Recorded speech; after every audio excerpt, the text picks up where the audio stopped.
Madame, Monsieur, bonjour, merci de nous rejoindre. Tout de suite, les titres de l'actualité. Le président de la République, chef suprême des forces armées, ministre de la Défense nationale, a présidé une réunion consacrée au secteur des transports. Après le tragique accident d'un bus de voyageurs, de fermes décisions ont été prises. La route transsaharienne, l'un des plus grands projets en Afrique, avance vers son achèvement et se positionne comme un levier stratégique pour le développement économique. À Gaza, malgré le ciblage des journalistes, la presse palestinienne continue de documenter les crimes de l'occupation sioniste et les horreurs subies par la population. Le deuxième prime du concours de chant religieux Hadil Arwah, dans sa 11e édition, a vu la qualification de 5 participants pour le dernier prime.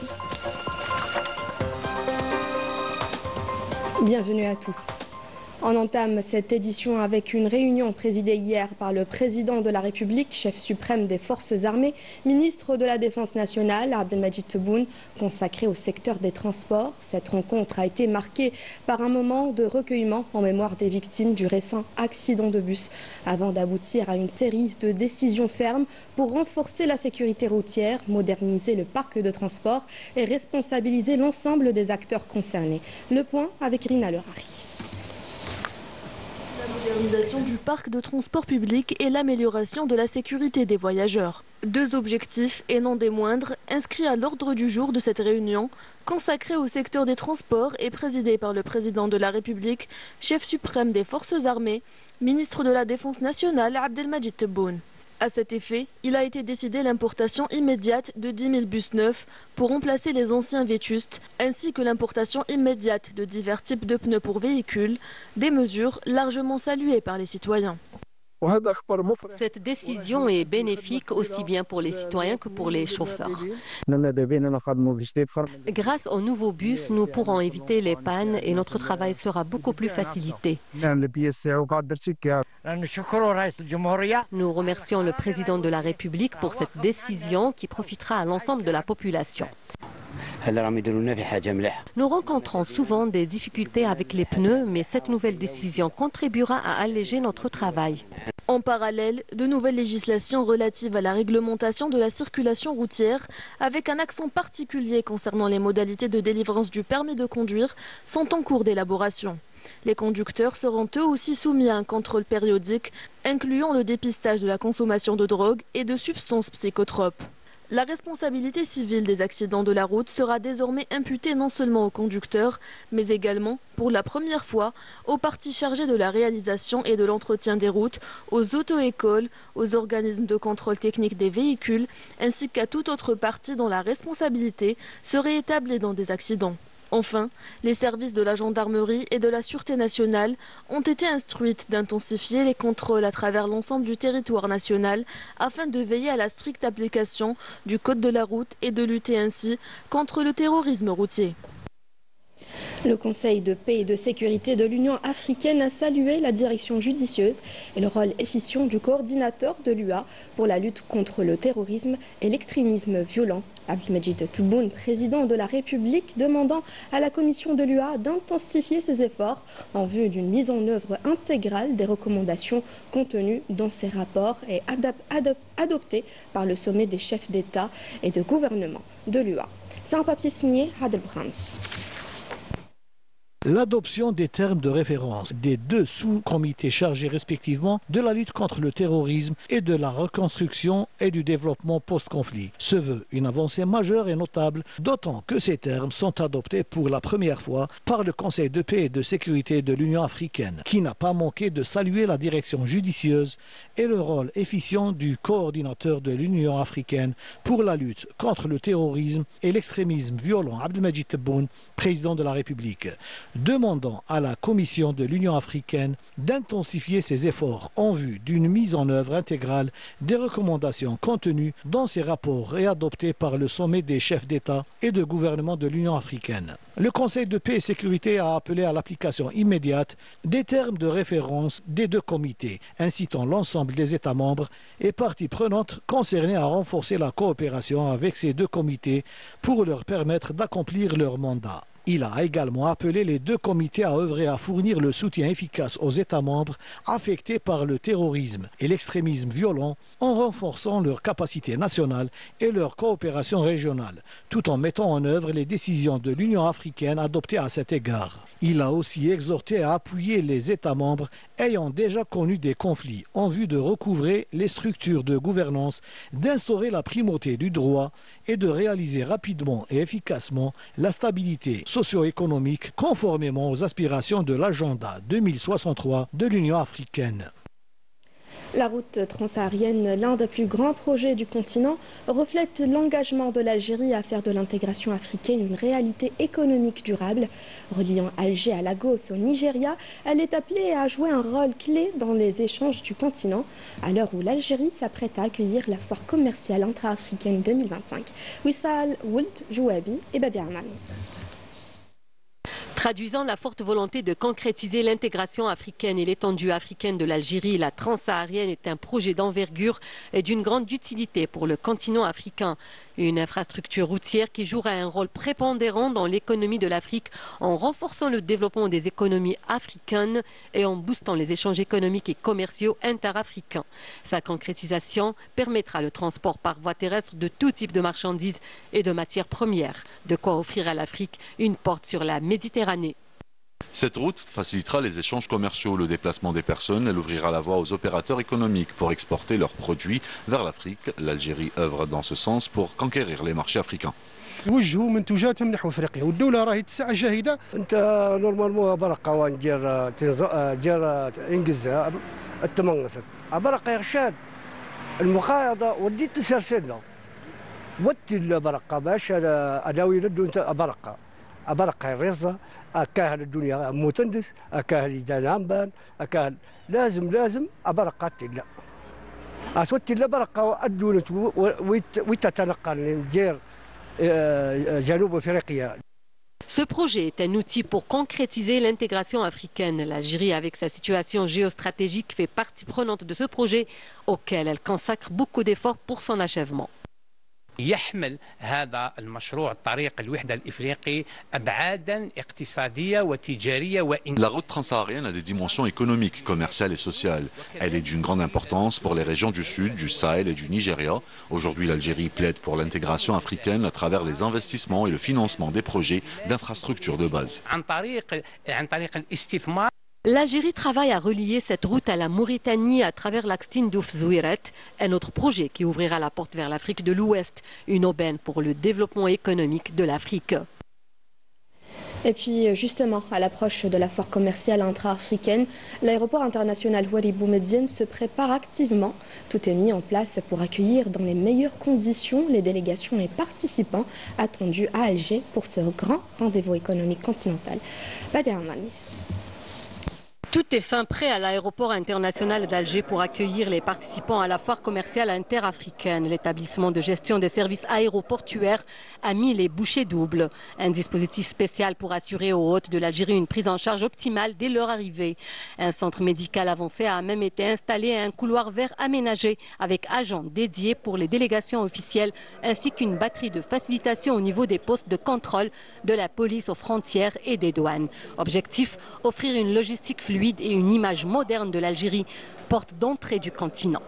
Nous avons mobilisé et de la ressource humaine et j'ai puisé dans les étudiants qui sont en vacances et ces étudiants sont munis de bagages importants en matière de langue. C'est pour cela que toutes les langues sont disponibles à l'aéroport d'Alger, donc pour orienter, pour contribuer à l'accueil de ces délégations. On a aménagé un salon, alors que ça n'existe dans aucun aéroport au monde, un salon, un lounge digne de ce nom pour les VIP qui doivent attendre les bagages. Et on a mis encore en place des abribus intelligents qui vont justement apporter une touche de plus au confort de cet aéroport. C'est des abribus climatisés, avec intelligence artificielle, connexion Wi-Fi. Ah, autre chose que vous n'avez pas dû remarquer parce qu'on est en train de finaliser, il y aura la Wi-Fi 7 au niveau des arrivées pour permettre à ces hommes d'affaires, à ces VIP, de continuer à travailler dans de meilleures conditions. Des équipes multilingues ont été formées pour l'accompagnement et l'orientation des délégations et des espaces VIP spécialement aménagés pour l'occasion, offrant un cadre raffiné et fonctionnel conformément aux standards internationaux d'accueil protocolaire, pour offrir à chaque invité une expérience à la hauteur de l'importance de l'événement et de l'hospitalité algérienne. On doit travailler d'une façon proactive pour s'adapter d'abord et pour préparer tout événement nouveau. Pour l'IATF, d'abord c'est un événement très important pour notre pays en cette conjoncture. L'Algérie a là aujourd'hui une grande place en Afrique et le continent africain dans son ensemble voit en Algérie un pays qui est ouvert aujourd'hui, les investisseurs s'intéressent, le commerce algérien intéresse tout le monde, des produits algériens sont très prisés dans pas mal de parties du monde, donc à nous aussi, parce que vous le savez, réussir un événement, c'est 3 paramètres. D'abord, l'accueil. Quand vous êtes bien accueilli, même si vous arrive quoi que ce soit après, vous allez oublier tout parce que vous avez été bien accueilli. Et l'accueil, souvent on parle d'aéroport d'Alger. L'aéroport d'Alger est une frontière par laquelle arrivent l'ensemble des visiteurs de notre pays. Les premiers participants commencent déjà à affluer pour prendre part à ce rendez-vous continental de premier plan. Plus qu'un simple salon, l'événement se veut une plateforme stratégique appelée à devenir un catalyseur majeur pour l'intégration économique et la coopération au sein du continent et pour positionner l'Algérie comme acteur clé du partenariat économique en Afrique. Place maintenant au secteur de l'énergie. Un chantier stratégique avance à un rythme accéléré à Ouargla. Le complexe de traitement des gaz associés au pétrole liquéfié affiche déjà 85% de taux de réalisation. Mobilisant plus de 1200 ouvriers, ce projet structurant devrait, une fois livré, renforcer les capacités industrielles du pays et consolider la souveraineté énergétique nationale. Rina Lerari. Le compte à rebours est enclenché. À quelques mois de la livraison, le complexe de traitement des gaz associés au pétrole liquéfié implanté à Ouargla prend forme à un rythme soutenu. Avec un taux d'avancement global de 85%, cette infrastructure stratégique est sur le point de devenir un pilier majeur de la souveraineté énergétique nationale. Ce site stratégique devra assurer une capacité de traitement de 10 millions de mètres cubes de gaz associé par jour. À la clé, près de 1000 tonnes de gaz liquéfié, GPL, environ 300 tonnes de condensat et plus de 8,7 millions de mètres cubes de gaz sec produits quotidiennement. Plus de 1200 ouvriers sont mobilisés sur le terrain, malgré des conditions climatiques difficiles. Les équipes redoublent d'efforts pour respecter les délais de livraison. Chaque opération est exécutée avec précision et dans le strict respect des règles de sécurité. Malgré les difficultés, les ouvriers travaillent d'arrache-pied pour livrer le projet dans les délais impartis. Le travail de la charpente n'est pas facile, le risque est de 100%. La sécurité, c'est notre priorité absolue. Chacun veille sur son collègue, l'esprit d'équipe étant indispensable à la réussite du chantier. Chaque ouvrier doit porter sa ceinture de sécurité. Nous travaillons très dur. Objectif, relever le défi et livrer le chantier dans les temps. Une fois opérationnel, ce complexe de traitement de gaz associés s'imposera comme l'un des projets phares du secteur des hydrocarbures en Algérie, en renforçant les capacités industrielles du pays et contribuant à garantir son avenir énergétique. La cause sahraoui continue de retenir l'attention de la presse internationale. Un magazine allemand appelle à accentuer la pression sur l'occupation marocaine et rappelle le droit du peuple sahraoui à décider librement de son avenir à travers un référendum. D'ailleurs, le régime marocain a expulsé arbitrairement 2 militantes des droits de l'homme après leur rencontre avec des militants sahraouis. Yanis Belkacem. Dans un nouvel épisode qui n'est pas le premier du genre, les forces d'occupation marocaines ont de nouveau ciblé des militants des droits de l'homme. À peine arrivés dans la ville de La Aïoune occupée, 2 activistes internationaux, l'américaine et la portugaise, ont été victimes d'une attaque. Ils ont notamment écouté les récits de civils marocains affirmant avoir subi l'oppression des forces d'occupation à l'intérieur des prisons marocaines. Ces militants membres d'organisations de défense des droits humains aux USA et au Portugal s'étaient rendus sur place pour rencontrer discrètement des activistes locaux et recueillir des témoignages sur les violations commises dans la région. Pour les défenseurs des droits humains sur le terrain, cet incident illustre une fois encore la gravité de la situation dans les territoires occupés du Sahara occidental. Nous appelons la communauté internationale à briser le siège militaire et médiatique qui étouffe la région et à agir face à un régime colonial.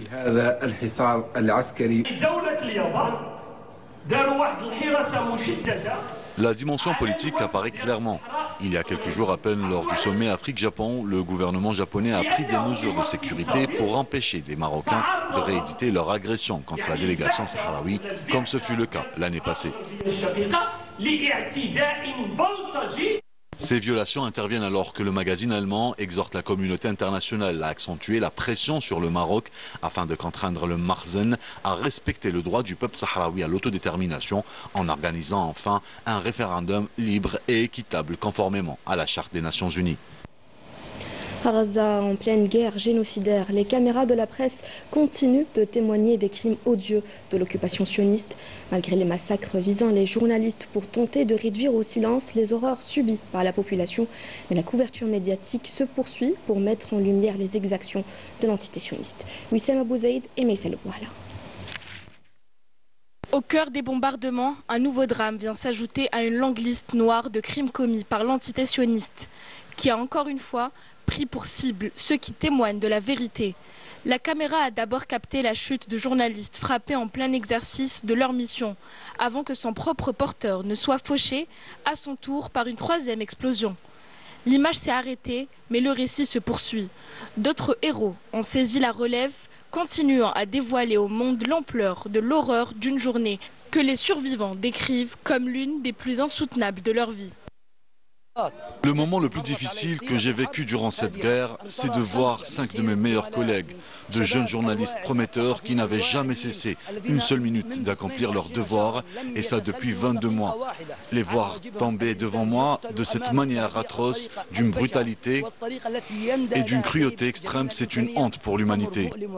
La caméra du martyr Hussam al-Masri fut son arme. Avec celle-ci, il avait documenté des dizaines de massacres, défiant la censure et portant la voix de Gaza au monde entier.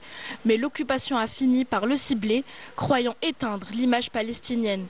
Atteint mortellement, il a laissé un témoignage indélébile, repris aussitôt par son confrère Hussam al-Kabir, porteur d'un message sans équivoque.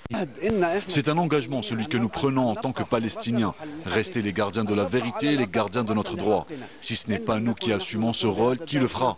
Et si les autres ne le font pas, alors j'apprendrai à mon fils à le faire, à chercher la vérité, à la défendre et à la faire éclater au grand jour. Cette guerre n'a rien épargné, ni pierre, ni arbre, ni médecin, ni infirmier, ni même journaliste. À chaque instant, nous mourons. Et cela suffit.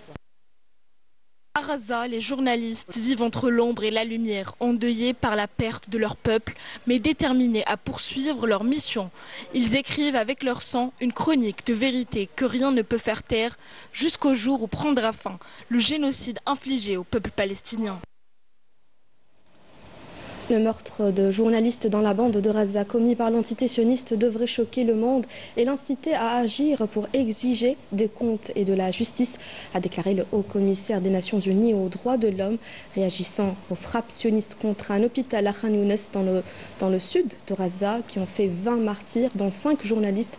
Le porte-parole du HCR a déclaré hier soir que l'armée sioniste aurait lancé plusieurs frappes aériennes sur le complexe médical Nasser, dont 2 sur une courte période. Tous ces incidents doivent faire l'objet d'une enquête approfondie et les responsables doivent répondre de leurs actes. Nos collègues continuent actuellement de vérifier les informations concernant les raids de lundi. En vertu de l'article 11 des procédures du Code pénal, le parquet de la République près du pôle pénal national économique et financier et dans le cadre de la lutte contre le blanchiment d'argent et le crime organisé et suite aux informations recueillies par les services de sécurité de la wilaya de Mostaganem, le 13 août dernier, un bus a été intercepté, un véhicule de type Master à son bord des colis contenant d'importantes sommes d'argent. Après l'enquête préliminaire entamée par les services de lutte contre le crime organisé de l'Ouest à Oran, relevant de la Direction générale de la Sûreté nationale, sous la supervision du parquet de la République près du pôle pénal économique et financier, après réception du dossier transmis par le parquet compétent, un groupe criminel spécialisé dans le blanchiment d'argent a été démantelé et une importante somme d'argent en devises et en monnaie nationale ainsi que 14 véhicules touristiques ont été saisis. L'enquête préliminaire a abouti à l'arrestation de 4 fonctionnaires publics et de 5 opérateurs économiques, tandis que 2 autres suspects sont en fuite. Après la présentation des suspects devant le parquet de la République le 26 août, ils ont été poursuivis par le biais d'une information judiciaire pour délit de blanchiment d'argent dans le cadre d'un groupe criminel par l'utilisation de facilités accordées dans le cadre de l'activité professionnelle, délit d'acceptation d'avantages indus, délit de mauvaise utilisation de la fonction et délit d'octroi par un fonctionnaire public d'un avantage indu. Après l'interrogatoire des accusés, après la première présentation, le juge d'instruction a ordonné le placement des accusés présents en détention provisoire.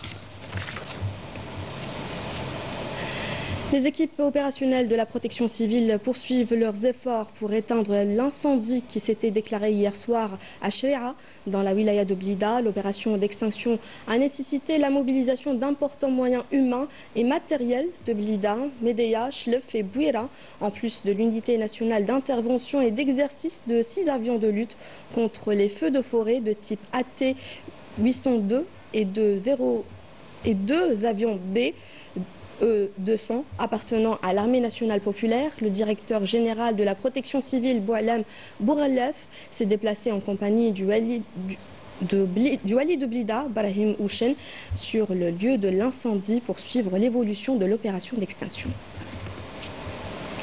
Le ministre des Moudjahidines et des ayants droit, Alaïd Rbiga, a rendu visite hier soir au Moudjahid symbole Rabah Zerari, dit commandant Azzeddine, pour s'enquérir de son état de santé.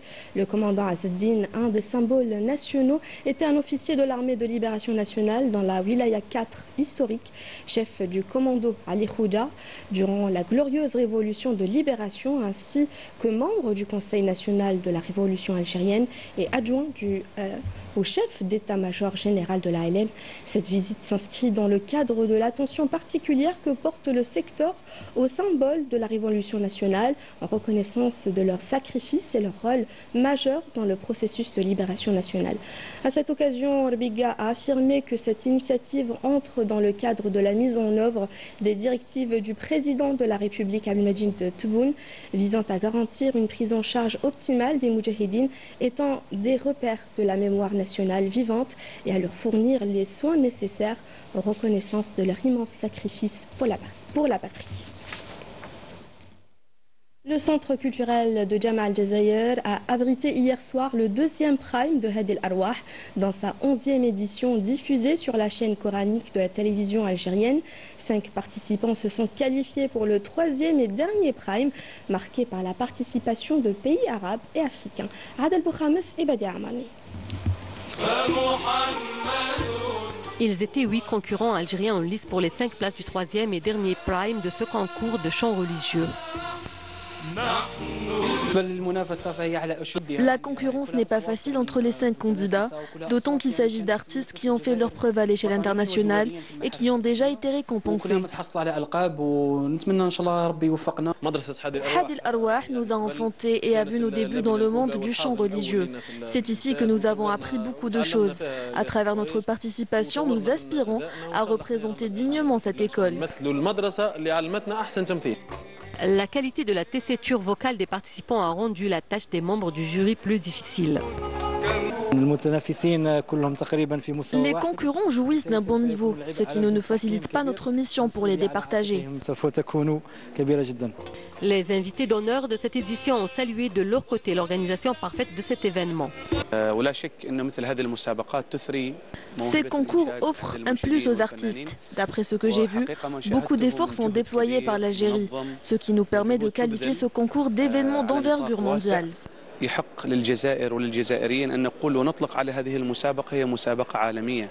أرى البرنامج Ce concours dépasse de loin le caractère national ou régional. C'est plutôt une compétition internationale. ينفع بكم وجزاكم الله خيرا.